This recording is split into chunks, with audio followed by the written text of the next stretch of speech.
Incorporating sequins into your embroidery can be a really fun way to just add a little bit of sparkle to your stitches.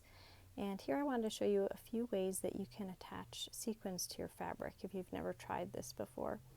So first of all, you can use knots, stitching a knot in the center here, and really you just want to bring up your needle and put your sequin over top of it. Sometimes sequins have holes in the sides depending on how big they are. This one is in the middle. And then you just pull your thread through, holding your sequin in place. And I'm going to use a French knot to secure this one in place. But you can also use a colonial knot to do it. And you just want to bring your needle back down through the center without putting it into the hole that you came out of.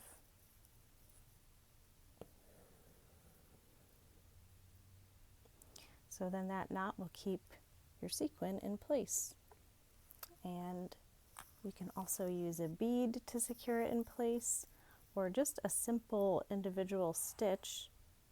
Obviously how securely you want to stitch this in place depends on your application, whether you're going to be using this on an item of clothing or just for decor.